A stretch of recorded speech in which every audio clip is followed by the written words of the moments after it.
केंद्र ने 2025-26 के लिए मार्केट इंटरवेंशन स्कीम के तहत कर्नाटक के आम किसानों को RS 1600 प्रति क्विंटल का समर्थन मूल्य घोषित किया। फ्रांस के संगीत उत्सव में 145 लोगों को सिरिंज से चुभाया गया, 12 लोग हिरासत में। दिलजीत दोसांझ ने सरदारजी 3 में पाकिस्तानी एक्ट्रेस हानिया आमिर के साथ काम करने पर कहा कि फिल्म की शूटिंग पहले ही पूरी हो चुकी थी। इंग्लैंड ने पहले टेस्ट में भारत को 5 विकेट से हराकर सीरीज में 1-0 की बढ़त बनाई। ACMI सोलर ने राजस्थान में 300 मेगावाट का सीकर सोलर प्रोजेक्ट पूरा किया।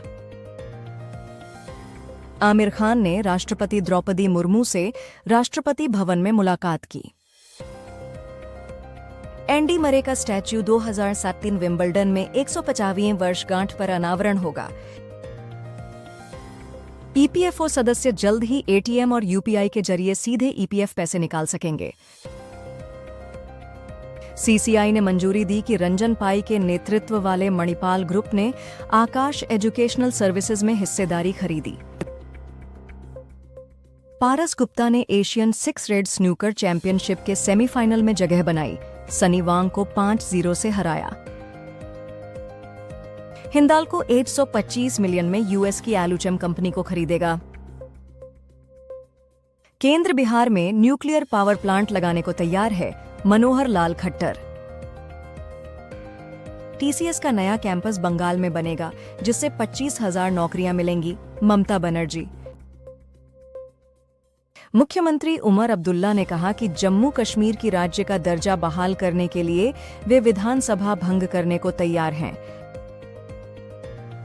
वॉलमार्ट के CEO ने कहा कि कंपनी भारत से 10 बिलियन का सामान सोर्स करने के लक्ष्य पर भारतीय सप्लायर्स के साथ काम कर रही है। सरकार 15-20 दिनों में रेयर अर्थ मैग्नेट्स की घरेलू उत्पादन के लिए सब्सिडी योजना पर फैसला करेगी। दिल्ली सरकार ने 1 जुलाई से पुरानी गाड़ियों के ईंधन प्रतिबंध लागू करने के लिए SOP जारी की। ऑपरेशन सिंधु के तहत भारत ने ईरान से 2,500 प्लस नागरिकों को सुरक्षित निकाला, परिवारों ने राहत और सरकार का धन्यवाद जताया। भारतीय दूतावास ने कहा कि ईरान इजराइल संघर्ष के बाद युद्ध विराम होने पर ईरान से निकासी प्रक्रिया समाप्त की जा रही है। ईरान के न्यूक्लियर साइंटिस्ट सैदिगी साबेर तेहरान में इजरायली हमले में मारे गए। मेटा का WhatsApp US house of representatives devices पर साइबर सुरक्षा जोखिम के कारण बैन किया गया।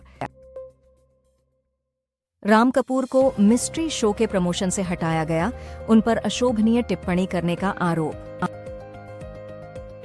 एयर इंडिया प्लेन क्रैश का ब्लैक बॉक्स भारत में AAIB द्वारा जांचा जा रहा है, मंत्री।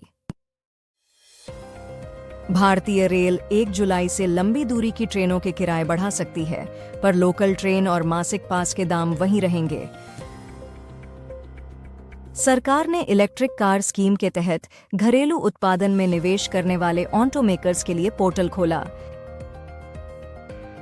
एयर इंडिया ने आज से मिडिल ईस्ट और यूरोप के लिए उड़ानें शुरू की, जबकि इंडिगो ने लंबे रूट्स की चेतावनी दी। DGCA ने घरेलू एयरलाइन संचालन में कई खामियां पाईं और सुधार के लिए 7 दिन का समय दिया। Orion pro Mumbai international grand master शतरंज में भारतीय लालित बाबू और नीलोत्पल दास 3 तरफा टाई में अग्रणी। BMW monsoon service campaign 2025 Bharat में 15 जून से 30 नवंबर तक सभी अधिकृत वर्कशॉप्स में शुरू। एयर इंडिया बोइंग विमानों की उड़ानें सुरक्षा ऑडिट तक रोकने की सुप्रीम कोर्ट में याचिका दाखिल। एयर इंडिया क्रैश के बाद DGCA ने प्रमुख भारतीय एयरपोर्ट्स पर सुरक्षा से जुड़ी कई खामियां पाईं। सरकार ने घरेलू EV उत्पादन बढ़ाने के लिए इलेक्ट्रिक गाड़ियों की मैन्युफैक्चरिंग स्कीम का पोर्टल 24 जून 2025 से 21 अक्टूबर 2025 तक आवेदन के लिए खोला। NATSB चीयर जेनिफर होमेंडी ने कहा कि सिस्टम की खामियों से अलास्का एयरलाइंस फ्लाइट 1282 के दौरान बोइंग 737 मैक्स का दरवाजा प्लग उड़ गया। भारतीय अंतरिक्ष यात्री शुभांशु शुक्ला की एक्सियोम 4 मिशन अब 25 जून 2025 को लॉन्च होगी। भारत पहली बार ग्लोबल एसडीजी रैंकिंग में टॉप 100 में पहुंचा। ट्रंप ने ईरान इजराइल युद्ध में सीज फायर के बाद खुद को शांति दूत घोषित किया, लेकिन विशेषज्ञों ने संघर्ष के खत्म होने से इनकार किया। सरकार ने सेना की आतंकवाद विरोधी क्षमता बढ़ाने के लिए RS ओस्मर 982 करोड़ के 13 रक्षा समझौते किए। त्रिपुरा देश का तीसरा राज्य बना जो मिजोरम और गोवा के बाद पूर्ण साक्षरता हासिल कर चुका है। Poco F7 5G smartphone 755 mAh battery के साथ आज 5:30 बजे यूट्यूब पर लाइव लॉन्च होगा और फ्लिपकार्ट पर मिलेगा। नोवो नॉर्डिस्क ने भारत में वजन घटाने और हृदय जोखिम कम करने वाली दवा वेगोवी लॉन्च की। ट्रंप बोले, ईरान और इजराइल ने संघर्ष विराम तोड़ा। डोनाल्ड ट्रंप को 2025 नोबेल शांति पुरस्कार के लिए ईरान इजराइल युद्ध विराम में ऐतिहासिक भूमिका के लिए नामित किया गया। ट्रंप बोले, चीन ईरान से तेल खरीद सकता है, जिससे तेहरान पर लगे अमेरिकी प्रतिबंधों में राहत के संकेत मिलते हैं। नाटो प्रमुख के निजी संदेश में ट्रंप की ईरान पर कार्रवाई की तारीफ की गई और दशकों में किसी अमेरिकी राष्ट्रपति द्वारा न किए गए काम की सराहना की। पीएम मोदी ने मॉरिशस के पीएम रामगुलाम से बात कर रणनीतिक साझेदारी मजबूत करने और विकास प्राथमिकताओं पर सहयोग बढ़ाने की प्रतिबद्धता दोहराई।